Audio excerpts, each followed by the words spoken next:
Allahu Allahu Allahu Allah Allahu Allahu Allahu Allah. Assalamualaikum warahmatullahi wabarakatuh. Waalaikumsalam warahmatullahi wabarakatuh. Topik yang sangat menarik, Ustaz. Jadi saya kepingin bertanya masalah kaya. Jadi kaya ini kan sebenarnya kata umum, dalam arti itu kan tidak bisa didefinisikan kaya itu yang bagaimana, kan seperti ini, Ustaz. Contohnya sudah yang umum, ada kaya hati sama kaya harta, kan seperti itu. Hubungannya kaya hati dengan kaya harta ini sangat erat hubungannya. Kalau kaya hati ya sudah jelas kita itu harus baik sama sesama, kan gini, Ustaz. Nah, kalau kaya harta ini kan hubungannya yang tadi Ustaz Thalib sebutkan itu, manusia harus menyendiri, ya Ustaz tadi. Harus menyendiri. Nah, padahal kita kalau kepingin kaya dalam arti konteks kaya harta, itu kan kita harus bekerja, berusaha, kan seperti itu, Ustaz. Nah, sehingga kalau kita kaya harta maksudnya digabungkan dengan kaya hati, itu kan kalau sudah kaya harta kan kita bisa memberikan memberikan sedekah ke sesama. Nah, seperti itu. Nah, bagaimana hubungannya kaya harta dengan kita menyendiri ini kalau kita tidak berusaha untuk mencari kaya harta? Dan kita kan tidak munafik, untuk mencari kekayaan kan kita harus bekerja, berusaha. Kalau kaya hati mungkin kita bisa bisa membaca atau pergi ke majelis seperti ini untuk membuat kita membentuk kaya hati, kan seperti itu, Ustaz. Nah, pertanyaan saya itu bagaimana hubungannya kalau kita tidak berinteraksi dengan manusia, seperti itu. Saya kira seperti itu. Assalamualaikum warahmatullahi wabarakatuh. Waalaikumsalam. Waalaikumsalam. Jadi sama Ustaz disinggung untuk kita tidak boleh melihat ke atas dalam hal masalah dunia. Itu bisa disebut serakah diri. Dalam hal ini kita tidak munafik sebagai manusia. Saya sendiri atau mungkin semua yang hadir di sini pasti punya rasa iri. Tidak mungkin kalau umpamanya kita tuh polos, tidak mungkin. Kita tuh manusia. Kalau cuma menjelaskan bisa, semua tuh pasti punya rasa iri. Nah, umpamanya tetangga bisa beli mobil, kita iri. Cuma irinya kita tuh terhadap ya Allah, berdoa mudah-mudahan terpadu kelar mobil. Apa itu bisa dikatakan iri? Padahal kita berdoa sama Allah. Apa bisa dikatakan kita tidak menerima dalam pemberian Allah? Itu aja, Ustaz. Assalamualaikum warahmatullahi wabarakatuh. Assalamualaikum warahmatullahi wabarakatuh. Mas Putris. apa perbedaannya kaya hati dengan kaya harta? Memang dalam Al-Quran disebutkan banyak sekali di situ. Bismillahirrahmanirrahim. Fantashiru fil ardi wabtaghu min fadlillah. Artinya di sini fantashiru fil ardi itu menyebarlah kalian dan carilah kebaikan apa yang sudah disediakan oleh Allah. Jadi kita menyebarlah dan mencari kebaikan. Mencari kebaikan di sini dalam arti yang luas, yaitu pahala, ya, termasuk kebutuhan, masuk harta, kebutuhan kita untuk makan, untuk minum juga terdapat dalam ayat itu. Jadi fantashiru fil ardi wabtaghu min fadlillah. Jadi memang diperintahkan. Jadi kalau kita ingin uzlah tadi itu memang harus ada ilmunya. Uzlah sebini etina ada etina kerujub ini. bukan uzlah. Matuang ngomong. Jadi uzlah itu bagaimana keluarga itu tenang, tidak ada apa ya, tidak ada apa istilahnya, bukan ada keributan, tidak ada keributan, sebini kekurangan, anak kekurangan, bukan uzlah nanti itu nambah masalah. Jadi uzlah di sini harus paham ilmunya. Jadi kaya hati dengan kaya harta ini, jadi kaya hati itu bagaimana hatinya itu tenang, menerima apa yang diberikan oleh Allah. Jadi kaya hati tenang, hidupnya tenang, tentram, tetangganya punya harta, punya mobil, punya ini, tenang dia. Tuh, tenang, tidak, karena memang dia bawaannya memang tidak mau apa ya, karena memang kemampuannya di situ, tidak mau bersaing. Karena memang saya cuma sebagai guru diniyah misalnya, masa mau menyaingi tetangga yang memang memiliki perusahaan atau kerja di batu bara misalnya, atau punya PLTU, nah, ya nggak bisa disaingi. Makanya kaya hati itu ialah tenang, tenang. Sedangkan kaya harta secara kasat mata kebutuhan jasmaninya terpenuhi.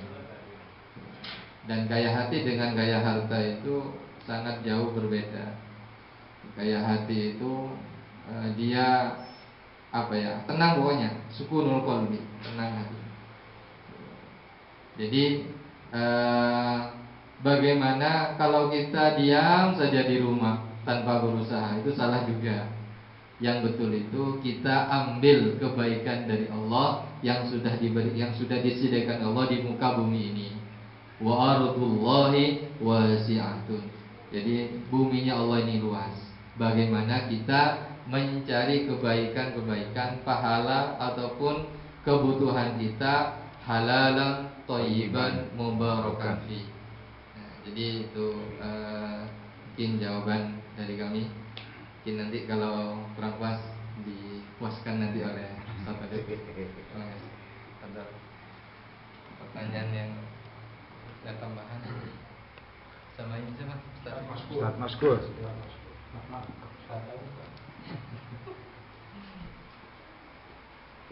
Kaya apa? Kaya hati kan kaya. Kaya harta. Tapi yang saya tekankan tuh kaya harta, kita tidak munafik, harus berinteraksi dengan orang. Tidak mungkin kita itu untuk menjauhkan diri berdiam gini kan. Kan kita harus berusaha untuk mencari kekayaan agar kita bisa bisa berbuat baik ke orang. Bismillahirrahmanirrahim. Kaya hati dan kaya harta. Nabi Muhammad SAW bersabda, La tajtami'u fi qalbin wahid amrayni la tajtami'u fi qalbin wahid. Kalau ada dua perkara yang bertolak belakang lalu disatukan, itu tidak mungkin terjadi. Hati itu kalau sudah ingin ke barat, tidak akan mungkin ke timur. Hati itu la tajtami'u amrun fi qalbin wahid. Jadi artinya gini, kalau seseorang menginginkan dia uzlah, tapi dia berada di keramaian untuk mencari harta, kekaya harta, itu tidak akan mungkin terjadi. Kalau kepingin kaya hati itu ya seperti ini, makanan hati ini, dikiran, mencari ilmu, terus baca Quran, baca sholawat, itu namanya efeknya itu, imbasnya bisa mengayakan hati. Karena roh kita itu diberi makanan sehingga hati kita menjadi legowo, menjadi tentram. Tatmainul qulub, hatinya menjadi enak gitu ya. Tapi kalau kaya harta itu kita apa bisa untuk beruzlah?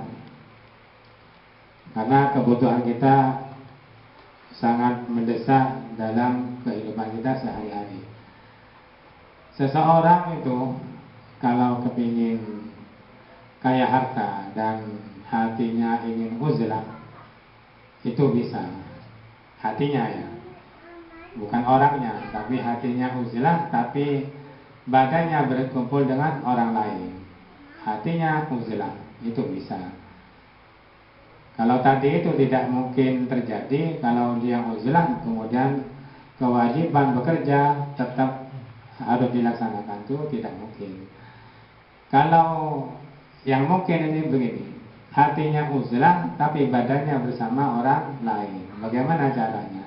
Ketika kita bermasyarakat, berinteraksi dengan masyarakat, berkumpul dengan masyarakat, kita itu tetap bisa uzlah, hati kita tetap bisa uzlah. Bagaimana caranya? Yaitu ta'alluqul qalbi ma'allah. Hati kita itu harus selalu bersama Allah. Bisa ini. Meskipun kita kerja di kantor, kerja di pasar, atau di bangunan, atau dimanapun kerjanya, pokoknya kita mencari kekayaan, cari nafkah, tapi hatinya kita selalu berhubungan dengan Allah, artinya kita bisa beruzlah di sana. Hati kita bisa beruzlah. Bagaimana caranya? Yaitu Allah itu harus hadir, selalu hadir bersama kita. Allah bersama kita. Allah selalu memandang kita. Allah hadiri, Allah ma'i, Allah syahidi, Allah selalu mengontrol kita. Jadi meskipun dimanapun kita berada, tapi Allah selalu berada dengan kita. Kita termasuk orang yang uzlah hatinya. Karena kewajiban untuk mencari nafkah itu tidak mungkin dihilangkan. Nah, itu bisa artinya.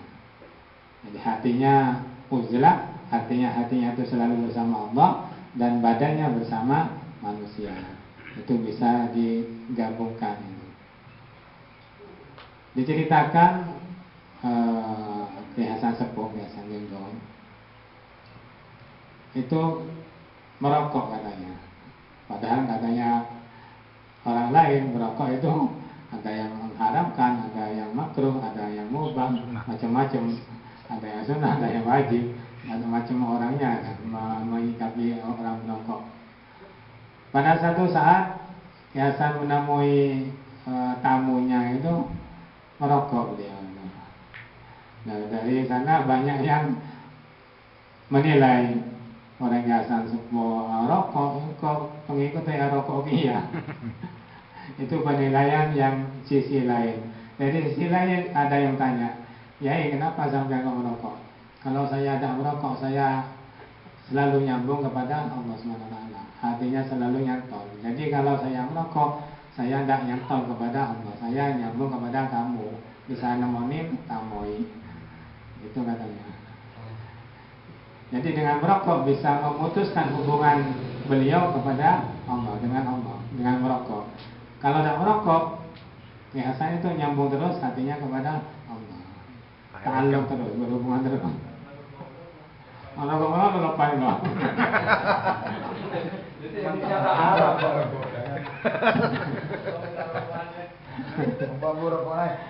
Jadi bisa digabung antara kaya jiwa dengan kaya harta, itu bisa digabung. Kalau kaya harta itu sampai kerja keras, menumpuk harta, tapi gunanya untuk nafkah keluarga dan gunanya untuk bersedekah, gunanya untuk membantu orang lain, itu bukan menumpuk harta untuk mengayakan sendiri, tapi untuk dakwah lewat kekayaannya itu. Karena dia itu tahu, sadar bahwa apa yang dia miliki, kekayaan yang dia miliki itu semua datangnya dari Allah. Jadi selalu disandarkan kepada Allah SWT. Itu namanya kaya yang kaya nafsu, kaya jiwa dan kaya harta itu. Bisa digabung seperti itu. Kemudian pertanyaan yang dari Ustaz Maskur. Bapak Maskur, kalau orang tetangga kita punya mobil, kita kan ada rasa iri itu kan mesti ada. Tidak ada orang tidak iri itu tidak ada. Semua di sini pasti semuanya iri. Nggak mungkin, nggak punya. Rata-rata memang manusia itu punya sifat iri. Semua penyakit hati itu ada di manusia semua, rata-rata iri, dengki, hasud, riya, ingin pamer, sombong dan macamnya penyakit hati itu pasti ada di manusia. Tapi ada sebagian manusia yang tidak punya penyakit seperti itu, ada. Masih ada, bukan malaikat, manusia itu. Orang kalau kepingin tidak iri atas pemberian Allah kepada orang lain karena kelebihan orang itu, kalau kepingin tidak iri, yaitu tadi itu harus punya ilmu supaya penyakit hati itu tidak menempel dalam hati, supaya penyakit hati itu tidak mengarat. Kalau sudah karat kan repot untuk dihilangkan. Bisa juga dihilangkan tapi sedikit demi sedikit. Caranya untuk menghilangkan penyakit riya iri itu, tetangga punya mobil, lalu kita cuma sepeda motor terus kemudian ke mall. Seperti dikatakan oleh Ustaz Basori tadi, kalau kerjanya kita setiap hari cuma ke pasar, kerjanya tetangganya punya PLT, bagaimana solusinya? Yaitu harus kita mengetahui bahwa itu pemberian dari Allah. Kalau kita ada ridho pemberian Allah kepada orang itu, berarti kita bagaimana? Kalau kita ada ridho, berarti kita itu durhaka atau maksiat kepada Allah. Jadi harus kita ridho, mau tidak mau harus ridho. Satu, itu pemberian dari Allah. Nomor dua, cara menghilangkan penyakit iri itu perbanyak baca sholawat kapanpun dan dimanapun. Bukan hanya saat ini aja baca sholawat. Dimanapun dan kapanpun harus memperbanyak sholawat. Yang kedua, karena zikran itu bisa ala bidzikrillah tatmainnul qulub. Kalau orang zikir itu apalagi sholawat itu double, zikran double. Menyebut namanya Allah dan menyebut nama Nabi Muhammad SAW. Tidak ada zikran yang paling komplit kecuali di dalam bacaan sholawat. Nama Allah disebut, nama Nabi Muhammad juga disebut. Kalau zikir lain satu-satu, ada Allah toh yang disebut, kadang Nabi Muhammad kadang Nabi Muhammad, zikiran yang lain, kadang Quran toh yang dibaca. Kalau sholawat Allah disebut, Nabi Muhammad juga disebut. Contoh, Allahumma ya Allah sholli ala sayyidina Muhammad, Nabi Muhammad juga disebut. Sallallahu alaihi Muhammad, paling sedikit sallallahu alaihi Muhammad disebut semua ya. Itu kalau namanya Allah disebut, nama Nabi Muhammad disebut, pasti rahmatnya Allah itu akan turun. Amin. Ketika rahmat itu turun, maka hati akan menjadi tenang gitu. Apalagi sering-sering disebut, sering pikiran. Dikatakan zikrus sholihin tanzilur rahmat bidzikris sholihin. Rahmatnya Allah itu akan turun dengan menyebut-nyebut orang-orang soleh. Orang-orang soleh itu disebut, kita seperti tawassul tadi, itu bisa menurunkan rahmat dari Allah. Itu orang soleh. Bagaimana dengan Nabi Muhammad kalau disebut? Rahmat yang apa yang akan kita terima nanti? Rahmat yang sangat besar. Bagaimana kalau Allah disebut? Tambah besar rahmat yang akan kita peroleh. Itu menghilangkan penyakit iri. Kemudian nomor tiga, memperbanyak istighfar. Setiap kotoran itu ada penghapus, dan penghapusnya kotor dosa itu dalam hati yang mengarat itu adalah dengan istighfar. Berbanyak istighfar. Astagfirullahaladzim, ngerasain orang sering doang astagfirullahaladzim. Berbanyak istighfar ya.